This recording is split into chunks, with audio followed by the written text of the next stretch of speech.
This week on Arcade Couch, Disney and Epic Games go hand in hand. PlayStation offers the chance to be scanned into their games, and Pokémon Champions impressions.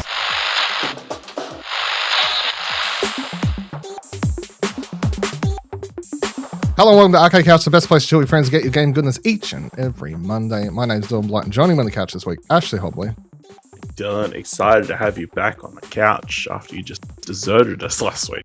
Yeah, I do need to say, I said it before when I was recording Arcade Couch returning questions. Go listen to that. But Kieran, and I am blaming Kieran because it's always Kieran's the perpetrator and the instigator of all this. I miss a singular podcast, and it's Let's Crack 10 Jokes. Dylan, it was calling me the Grinch of Easter. Easter Grinch, yeah, Easter Grinch and stuff like that. Miss one podcast goes along, right? This motherfucker doesn't remember we record 20 podcasts a week. I think it's disrespectful. You know? Over here recording 20 podcasts a week. Miss Arcade Couch, he's like, that's it, Easter Grinch. Where's he now? I mean, not here.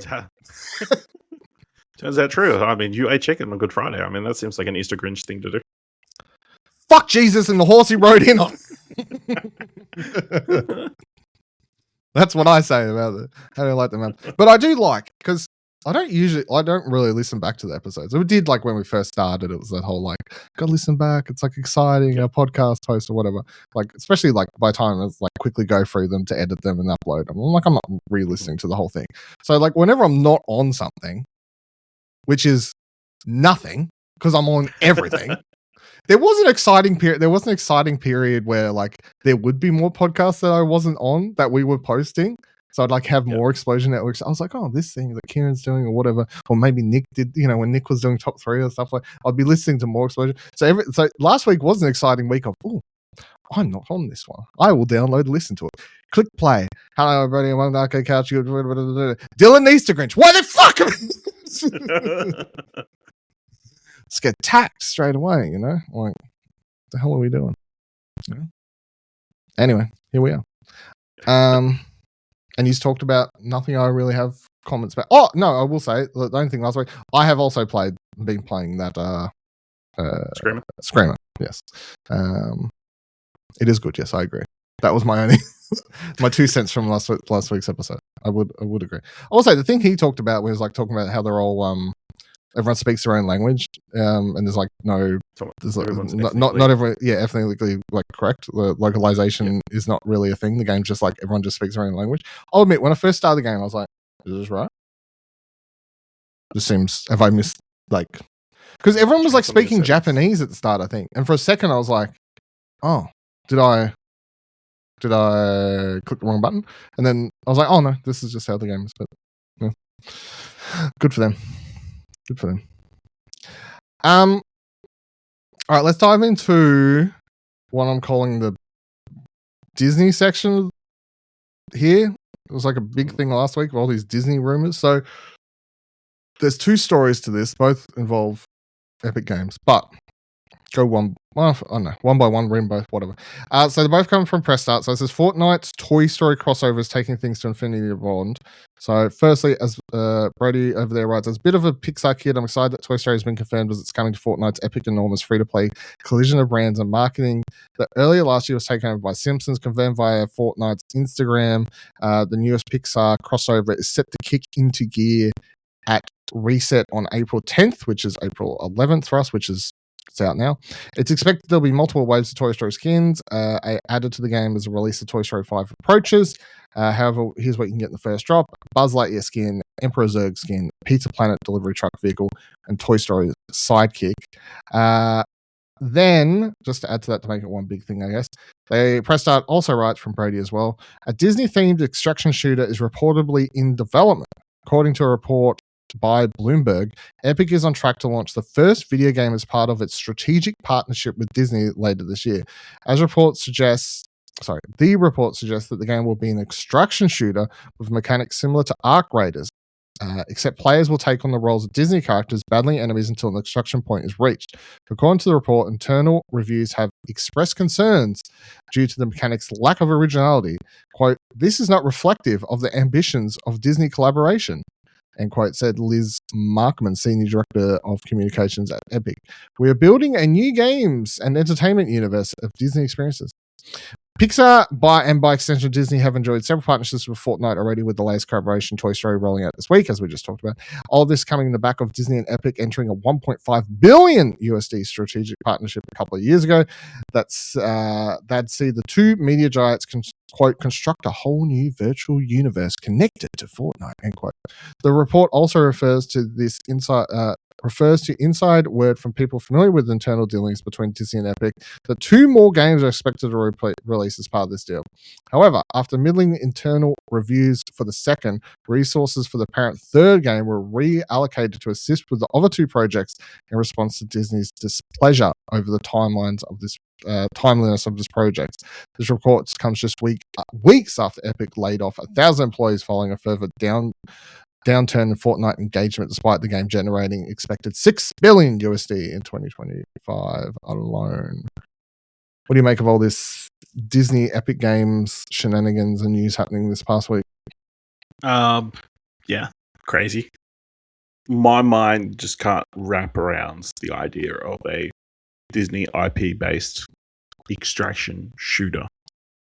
That just seems crazy. Like, and you're playing as different characters? It's like mental. I just can't wrap my brain around how that could be possible. Like, how would you do that? Like, what is the creative impetus for that choice? It doesn't really naturally lend itself to it, you know. But yeah, I mean, obviously they've got this massive deal in the works, so they want to try and get as big a game made as possible, I guess. So interesting. I will say, as someone who was a big fan of Disney Infinity, because most people I've seen have been like, "How does combat work? You can't do that, blah blah blah." Disney Infinity had combat. Now the combat was obviously just super G-rated, like, you know, you would attack people and they just disappear. You know, dungeon crawler, beat 'em up kind of stuff. Yeah, like there's no violent stuff. So like that aspect of, can Disney characters do combat? Yes, they've done it before. I do just think that the chasing the Arc Raider thing is such a lazy, just chasing the hottest current commodity and trying to slap Disney onto it. But the problem is, we see this tactic work over and over. Yeah, like that's what they do. They just chase whatever is popular, and it turns out to work for them. Usually, it turns out to work for them, and people will get excited about it and play it.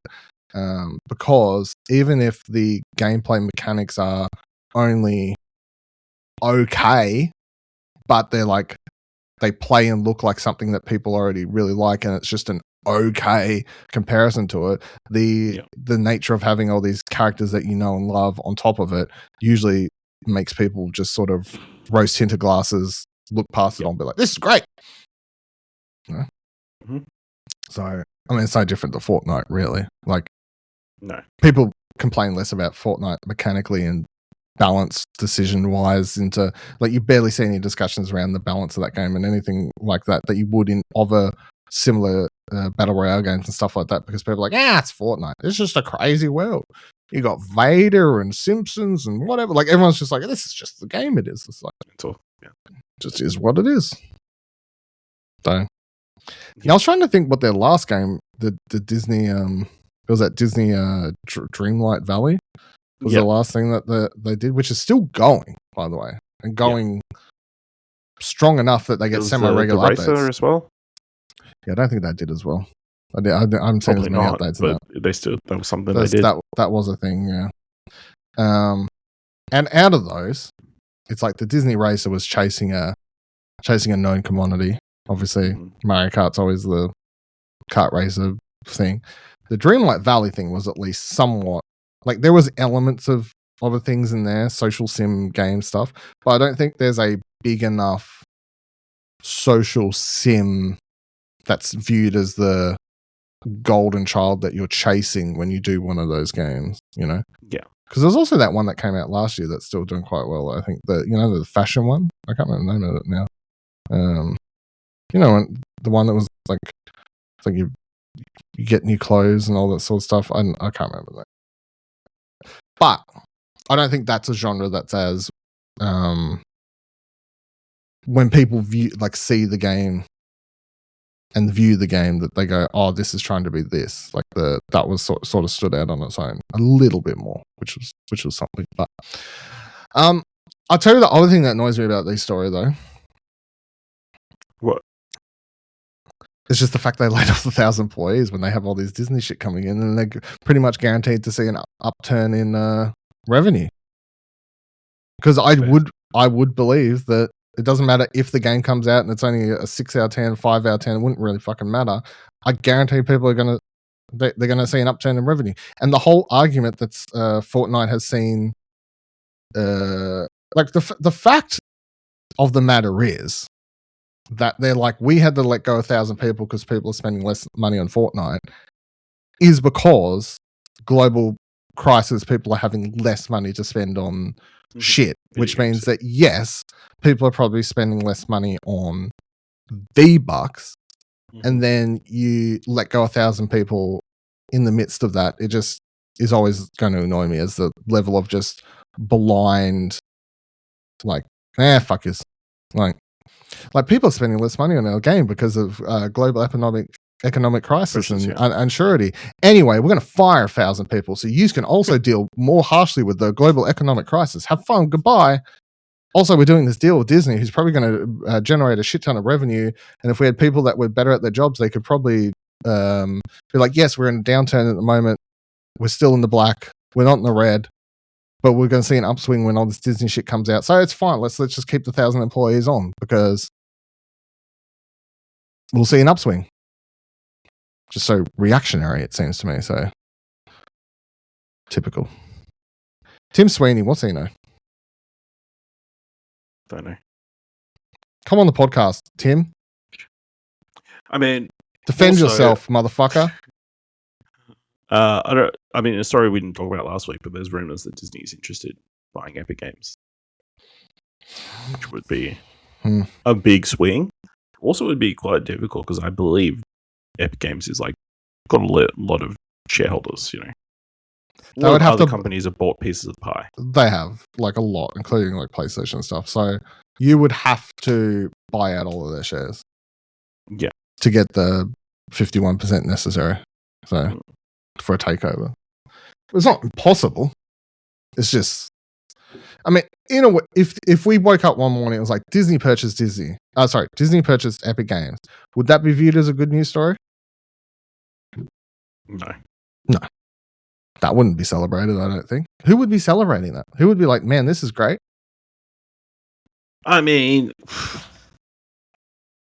The consolidation into one entity is probably not great, but at least there wouldn't be. You wouldn't imagine there would be as many layoffs because they are from very different industries, so there isn't as much overlap. I know the last time Disney ever owned any structure of internal game development, it didn't go well. That was a while ago, yes. Just saying. The solution is buy the biggest. This is reason there. The biggest game possible. Sony announced a weird thing this week. So, come for press start again. Sony is taking a pretty interesting swing at fan engagement with a new community initiative called the Player Base. The Player Base gives everyday players a shot at being scanned directly into a PlayStation game with rollout hitting a variety of regions, including North America, South America, Europe, Asia, South Africa, and Australia. The first title kicking things off is Gran Turismo 7. Players can head to the Player Base website, sign in via the PlayStation ID, and answer a few questions about their PlayStation experience for a chance to win the in-game fame.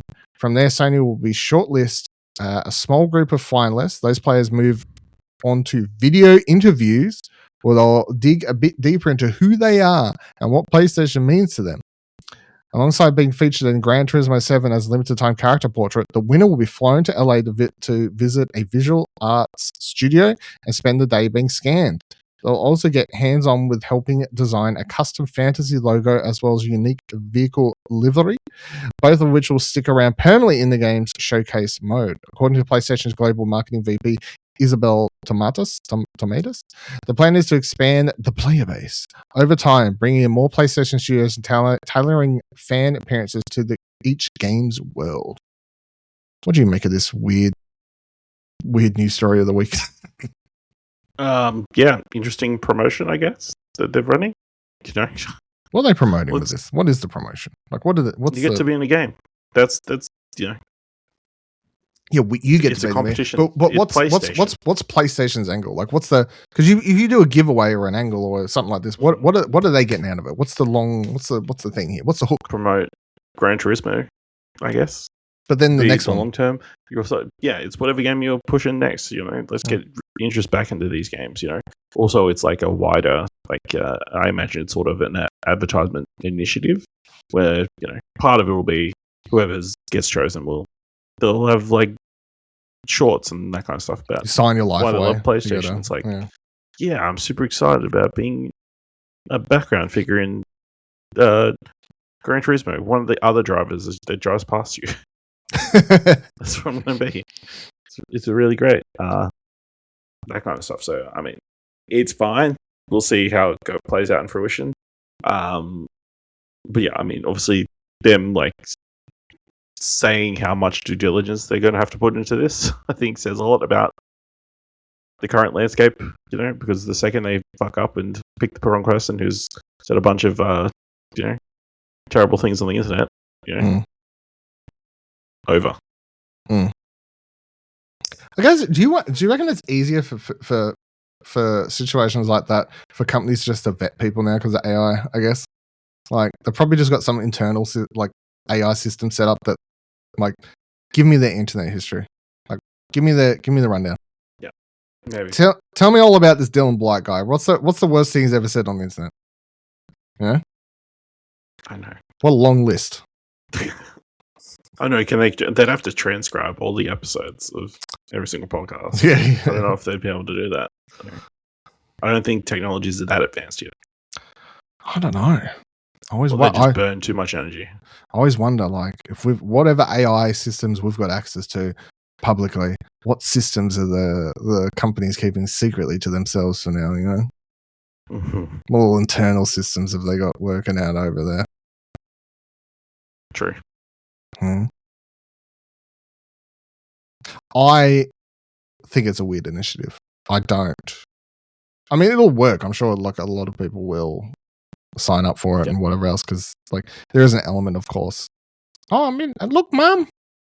Look, Dad. That's me. I'm in the video game.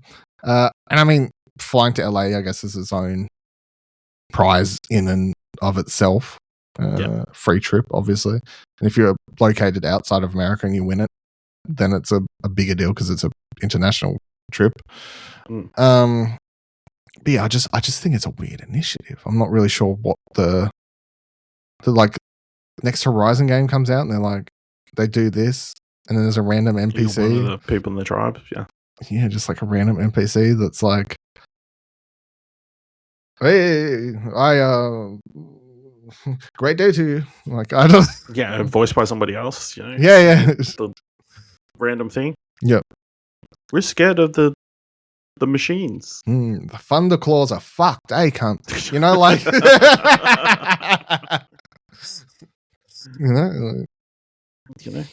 The weird thing is, you can already put yourself in video games. NBA 2K, you can upload a photo of yourself, and it's true. Morph it onto the player's face. It's 100% accurate representation. Yeah, exactly the same as what PlayStation is trying to do. And I think Tomodachi Life, that comes out soon. Take pictures of you and your friends and add them into that Nintendo game. That's what The Sims is all about. Making you exactly. Spot on. Referential. I do, yeah. The whole, like, you'll get interviewed is very funny because everyone's just going to go into the interview and lie. Like, and surely they would know that. Like every time, if you got into that stage, you're just gonna sit there and be like, so how do you like? I love PlayStation. PlayStation's my life. I grew up with the PS1. I played it. I don't play anything. Fuck Xbox. Horizon's my favorite game. Gran Turismo's my favorite. Like everyone's just gonna say the same thing, right? You know, I'm like what? You need to come up with some very creative lines. Listen, ChatGPT, give me a good childhood memory story about PlayStation. I was very sick, and I got a PlayStation for Christmas, and it saved me because the joy that I felt restarted my heart properly. Yeah, see, that's what I was able to live. You know, or someone was robbing my house, but I was having such a cool kill streak on COD that they stopped and watched. And they're like, it was so good. They're like, COD, owned by Xbox. That's your favorite game, is it? To play on PlayStation? Shit. Is it? Call of Duty. Oh, no, Killzone, I said. Killzone. Oh, sorry. Killzone 3, which did have good and underrated multiplayer. Very good. Very good answer. Well, like, I've devoted my life to Last of Us multiplayer, and, you know, it's all I play, and, you know, a whole community of friends that, like, contact me every night so I can play Last of Us multiplayer. It's like, if I got through to the interview stage, I would just go, dreams. I was a supporter. I saw the vision. Dreams. Everyone else is going to come in here and talk about absolute nonsense you've heard a million times. But I'm telling you, dreams. Right? Got anything else to say? No. Dreams. And you failed. You failed Media Molecule. Every game that you can name, I played in dreams. I played in dreams. Halo. Played it in dreams. And the Pig Detective games. Shout outs. That's true. Shout outs to Pig Detective. What a series. Exit 8 is now the highest rated video game film adaptation ever, writes Press Start. Despite releasing in Japanese theaters last year, Exit 8 has just begun its theatrical run in North America on April 10th. With its new run comes a new wave of critical reviews, which has catapulted it rather... Fucking hell, words. The film at the time of posting is sitting at 95% based on 91 critical reviews on Rotten Tomatoes. Although that's an incredible rating by any metric, it places it far above, out in front of Turner video game film adaptations, eclipsing the previous best Sonic the Hedgehog 3 and Werewolves of Win, which share an 86% rating. How wild is it that those two are the concept? Just like the game of the same name, which was released in 2023, the film follows a man trapped in an endless sterile train station corridor that loops endlessly. If he's unable to identify the anomalies, he's sent back to square one.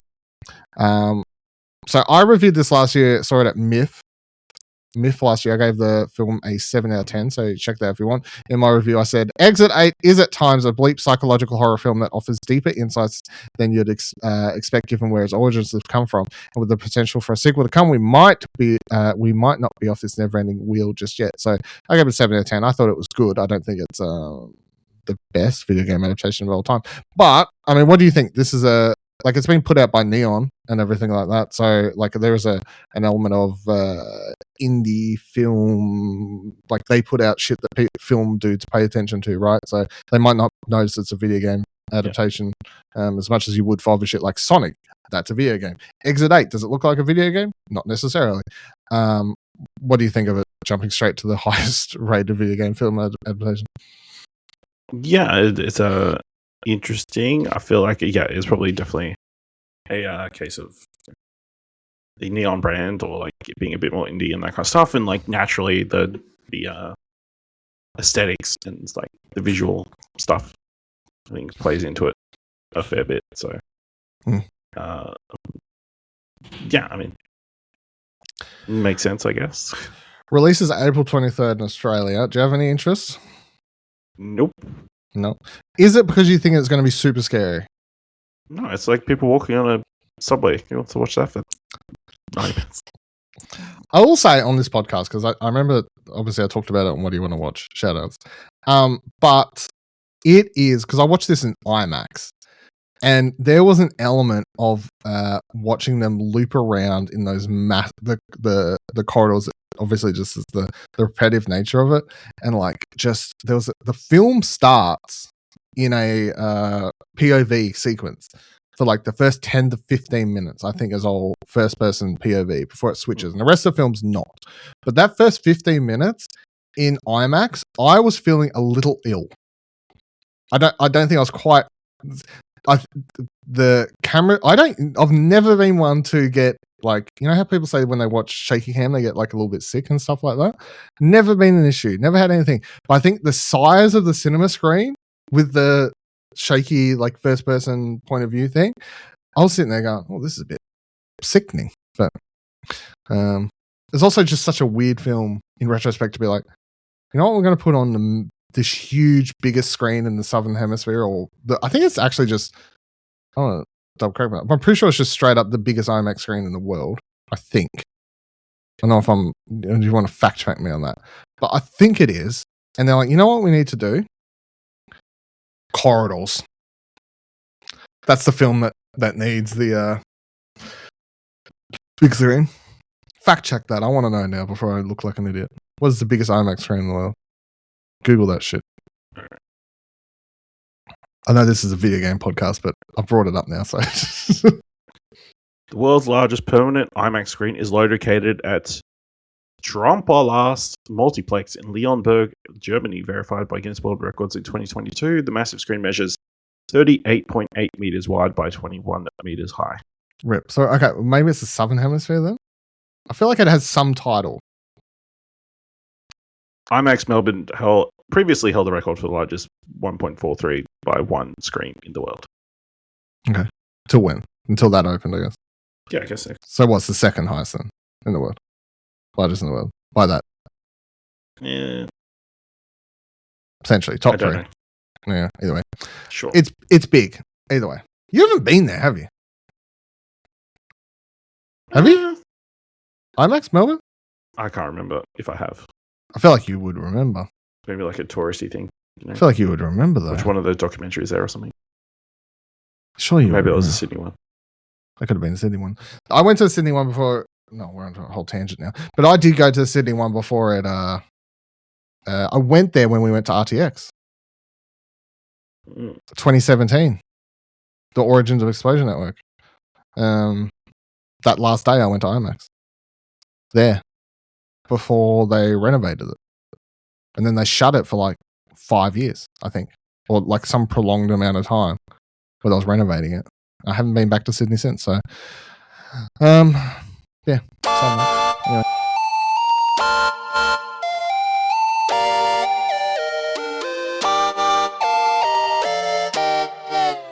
Two games to talk about this week. Firstly, I finished Resident Evil Requiem. Very good. Had a great time. I think nothing else really. The only thing that I'd say, because when Kieran was on that episode back when he joined me for podcasts and didn't shit talk me on the ones he doesn't join me for, we were talking about how it does like a really good job at pacing between Claire and Leon and like switching between the characters. I will say that I do think in the last back end of that game that I did feel like I was playing as Leon too much. Like there was a prolonged period of Leon stuff, and I was enjoying it more when it was like a little bit more spaced out. Like the game sort of, looking back at it now, it's like you do a little bit of back and forth, and then you have a big Claire section, and the huge part of the Claire section is like when she's in this, what is the building? Hospital? I think it's a hospital. When she's like roaming around that stuff, and that's like the more survival horror section, like Claire first person stuff. And then after all of that all said and done, you sort of switch back to Leon, and you have Leon for what felt like 3 hours, at least to me, like a huge chunk of Leon stuff.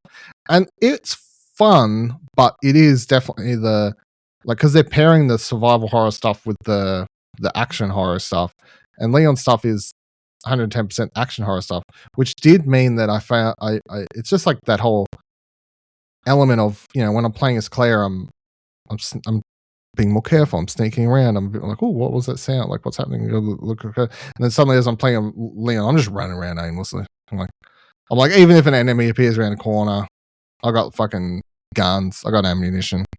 Like my dude can karate chop them in the face. Like it's just the fear factor sort of disappears because of the character you're playing. I did enjoy the story though. I enjoyed the way it wrapped up. I think the game did a good job at. You get to the end of the game. By the way, they also introduce a villain at like the halfway point, and then he sort of becomes the main villain, but not main villain, antagonist for like the last half of the game. And he just seems like a rip-off version of Wesker to me. And then I was like, I don't really like you. I don't feel like you're a good villain. But you go for by the time you reach the end of the game, you get like a two choice option. And I'm pretty like straight away I was like, oh well, that's the non-canon ending. I'm going to click that one first just to see it play out and then load back in. But the one thing I appreciate that this game does is you go through it all, and the non-canon ending is like a 2-minute cutscene. Like, and that's how you can tell it's a non-canon ending, because they're like, yeah, we're just going to get through credits. Da-da-da. You get back to the main menu. This game goes, hey, would you like to load back to right before you made that decision so you can click the other one? And I'm like, yes, I would, because I know the other one's probably going to be more eventful. Whereas other games, you like, if you click the multiple ending things and you have to manually like load your save and go back in, this game's like, nah, that shit was meaningless. I don't really know why we gave you 2 options in a game that has non-multiple options ever at all through it, any point of it, and we've decided to give you 2 endings for the sakes for the fuckery of it. Let's just do that. So you load back, you do the problem. And then I click the other choice, and they're like, this choice has a boss fight. I'm like, crazy. It's like this one's the actual ending of the game. I don't know why we have 2 options, because the other ending was over in 2 minutes and did not feature a boss fight at all, which is crazy for a video game that usually features boss fights at the end of them. Anyway. Teases some stuff at the end that I think's like semi-exciting, points out the direction of the Resident Evil franchise. There's like, especially when you get to a moment like towards the end of the game where it's like someone literally just goes, oh, where's Chris Redfield? It's like we're getting to the name dropping stage of bringing all the characters back under one game or something like that now. I don't think it was as scary as the last 2 Resident Evil though, which I guess is my major complaint. Like even with the Claire stuff, even with the last one, Village, the scariest aspect of that game was the start, when you're roaming around the village, and then eventually you go to the castle, and you're dealing with Lady Demiscrew, whatever her name is, vampire lady, tall vampire lady. All of that stuff, all of that section was scary. Now, after that point, the game is mostly not scary and turns into an action game, because you suddenly get loaded up with weapons and guns, apart from the dollhouse sequence, which was actually had some good jump scares in it. But this one I don't think it was ever scary, full stop, or not as much, especially even when you compare to Resident Evil 7. It's like that opening of that game was scary when you're dealing with the family. It was like very tense as you're sneaking around and everything like that. But then that game also does what all these current Resident Evil games do, which is tense, scary. Last chapter, guns. Have some weapons. We're just going ham now. You're like, okay, it's just an action game at this point. But yes, Resident Evil Requiem, still very good. I appreciate that we're back into I guess after what people consider the road bump of Resident Evil 5 into 6, we're back into a 3-game run of good Resident Evil games. It's a good time. And then you pair in all the remake stuff as well. I was like, also, before I move on, this game has a crazy anime as fuck bike riding sequence where Leon gets on a motorcycle, and you're like shooting enemies while you're like doing it. But also a part where he pretty much rides his motorcycle up the side of a building and jumps off it. I'm like, what the fuck am I playing? Bayonetta over here? Like, what are we doing? What's going on? The other game that came out last week was Pokémon Champions. Played some of this on the old switcheroo. It's not out on mobile yet. I think it's fine. I mean, I'm not particularly the huge target audience, but like it's perfectly fine. It is, for people who don't know, Pokemon Champions is going to be the new golden standard device, platform, whatever you want to call it, for Pokemon competitive play going forward. you can take the idea being that you can take your beloved Pokemon and teams from other games that support Pokemon Home support, and then you can bring them from Pokemon Home into this game, and then make your teams in it. And they make it pretty easy in the game to manually adjust Pokemon's stats as well as their move set. Like there's no like the costing for that. I think they call it CP, like champion points or something. But like the costing to use that is pretty low. At least that's what I thought. Like to change things around. Like you wouldn't want to blindly just be changing moves around and stats and stuff like that. But if you do want to change your Pokemon to say lower its attack stat, because you have a maximum amount of points you can use across all of their stats. I don't know what I'm trying to think, but if you want to lower an aspect of them and say take some points out of their attack and make them more of a defensive Pokemon, you can do that very easily. And in other Pokemon games, that's not just an option. You can't just manually go in and mess around with Pokemon stats like that. So it does, like, the game is very focused on like however you want to build your team, and like there's no, you've got to wait until you level up your Pokemon or anything like that to unlock a move. They're all just preset at the same level, and it's just, the stats that you do then and the moves. You can go into any Pokemon and just change its moves to any other move that Pokemon could learn and go for gold. Any Pokemon that can Mega Evolve, you can fucking Mega Evolve. Like there's no really barrier to what you're doing here. It's just the strategy is solely the stat playing around the move set, and then of course building your team. So when you go into battle in this one, and the most interesting thing really is because this is coming to mobile by the end of the month, I think is the plan. This will be, by the time it joins mobile, it'll be the only time that you can have the proper turn-based Pokemon combat on a mobile device. That'll be the first big thing. And like then you'll be able to cross-play between the Switch and the mobile devices, and just everyone's playing the same, what's considered classic turn-based Pokemon combat. But when you go into a battle in this one, and you can battle in casual battles, ranked battles, I don't think I messed around with any of the other things, but I'm assuming that over time they can do like special tournaments as well. Like you can only use Pokemon from this region, or like stuff like that. I'm like, the doors are open to do whatever they want, really. But when you go into battle, you bring in a team of 7. How many Pokemon do you have? Usually, is it 7? Am I going insane? 6. Okay, thank you. So you come in with I don't know why I started doubting myself. You come in with a team of 6 Pokemon, and when you first join the match, your opponent can see your 6, and you can see their 6. Now, you can only then pick 3 to come into the battle with. So there is an element of, if you see, obviously, if you're looking at your opponent's team and they're heavily weighted in grass Pokemon, they've got like 3 or 4 out of their 6 Pokemon are grass Pokemon, you may want to load up with 1 or 2 fire Pokemon out of your 3 options, something. But you never know what they're going to pick out of that 6, and they're not going to know until you pick your 3. But so it's sort of like you come in, you want to build your team of 6 to give you options, but then you've got to select 3 every time to bring in.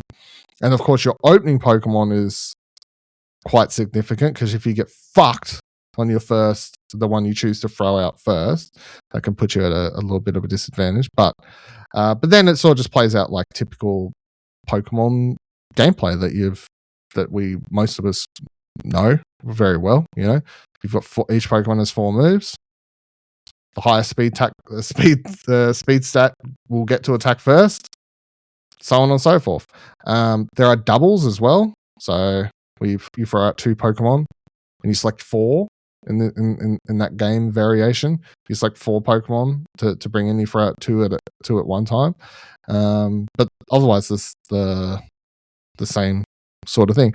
I think I played, I don't know, I was playing it while watching a movie the other night, so I probably played a couple hours of it, but I was just like, I was doing ranked battles, and just to see, it's like you go up, and it's got of course it has like a battle pass, and you can pay money to unlock the premium rewards. Like it's got all your freemium freemium shit that we're sort of used to, I guess. None of it particularly, I didn't spot anything particularly predatory, I guess, is the other thing so far, because people were wondering about the, like, how does it, microtransactions, how does it make money? Like, it makes money by, well, the thing is, the more involved you are in the world of Pokemon games, the less potentially you have to spend, because you will just be able to bring in Pokemon via Pokemon Home, and Bob's your uncle at that So you stage. got Pokemon Home, then you don't have to spend any money. Well, if you've got other Pokemon games, the Pokemon that you like, and then you can Pokemon Home and then bring them across here. So if you've got, yes, in theory. At that stage, if you were doing that, you're sort of spending money in the game solely to customization options, I guess, would be the thing. If you're playing it I haven't bothered bringing anything in from Pokemon Home. But so the way the game works, if you want to play it as a freemium user, is that you can unlock, and I unlocked one, but I haven't used it. It's like a pass thing that lets you unlock a Pokemon permanently, because every 24 hours there's like a Pokemon park, and you click on it and it loads up, I don't remember how many, let's say 6 Pokemon to choose from. Now you can add one of those to your team. You can lend them for 7 days. And then if you like the Pokemon, you can permanently unlock it using one of these pass things that I've unlocked using the free battle pass tier. Or you can, of course, pay money to get those passes more, and then that's how you'll be building your Pokemon in the game if you don't do Pokemon Home or don't want to build up the battle pass longer. You're spending money to unlock ways to buy Pokemon to your team permanently. And then outside of that, you're also, like, I guess, unlocking the Mega Crystal things to add to Pokemon, the customization options. I don't really know. There's not a lot, to be honest. So, I don't know. I don't know. What have you seen? Do you have any thoughts? What you've seen the first week of it dropping? No, I haven't seen much, surprisingly.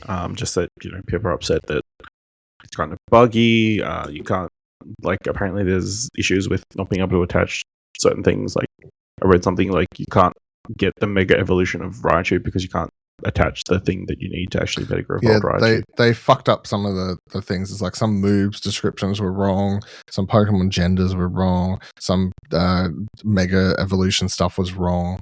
All stuff which is sort of like you're like, this is dumb mistakes, how's this happen? But also such big glaring things that I'm like, well, that will get fixed pretty quickly because they're such just huge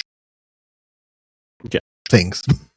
Just a lot of people are upset about just the limited roster at launch. There isn't. I have my favorite non-evolved. Why can't I have my Wartortle in this game? There is an element of that which I guess I can understand, of just like, if you allow nearly 1,000 Pokemon just go at it, that's just asking for trouble, I guess. Like, because they didn't do any open beta testing. Whether or not they did closed stuff that I'm not aware of, or whatever, I presume. But I don't think they did anywhere near enough testing that you would have to do with the public to get to the stage where you can just throw 1,000 Pokemon into the wild and expect issues. I mean, they launched with limited Pokemon and they still fucked up some of the shit. So, I mean, should they fuck it up? All you're doing is pulling the system from your previous Pokemon games. It's just, I don't know, they build it all from the start, I guess. It's not made by the Pokemon companies. That's true. The developers, I can't remember what their name is, but the Pokemon company would be providing involved. Everything. Yeah. But like, when you get a move description wrong, I'm like, come on, guys, that's just a copy paste job, surely. It's tackle. It's not that hard. I can't remember what the move was now, but so how'd you get that wrong? I can't imagine there would be a meta for Pokemon Champions. It's just there will. To an element there, it would be just dumb luck, There'll be meta. It'll be matchups. It'll be shaped by. It'll change every time there's a new Pokemon game, or every time there's a new Pokemon game. I presume meta will change, and then whatever patches they do in the game to nerf. Whenever people figure out the meta, whatever that is, and then Whatever they'll let it float it for a while. Most strong or whatever. Yeah, and then when they nerf it, that'll be what changes the meta. That's how I would expect the game to flow. And I would expect every time a new Pokemon game launches, they will purposely try to leave those Pokemon stronger to force people to want to play those Pokemon more, to make it more interesting for viewers and tournaments, because they'll be using Pokemon from the new game. So they'll purposely try and make sure people want to do that, I guess. Yeah. Or maybe they won't do that, and they'll just do, when they do the Pokemon, because here's the most interesting thing is the game just launched, and it's going to be the headliner at the Pokemon World Championships and stuff. So in the future, when a new Pokemon game comes out, do they say, no, when you have the World Championship, the meta or the mode you're playing is you have to play with Pokemon from that game? Because you would expect them to want to highlight the most recent release, at least the first year that the game is released. You know, we shall see. But it is still just very interesting to me that they're putting out this game and going, yep, that's the game now. That is the headlining Pokemon World Championships is this game. Go have fun. When it comes out the mobile, are you going to download it? Give it a go. Probably. Yeah. You love a mobile game checkout. Love a mobile game for a little while. Yeah. All right, that'll do it for this week's episode of Arcade Chaos. Let us know any comments, questions, concerns about anything we've discussed this week on the show, or send us something to discuss next week by heading over to explosionnetwork.com/follow, where you can find all of our social links. And if you like the show and like to support the podcast and Explosion Network, head on over to explosionnetwork.com/support. We will see you here next week, same time, same couch.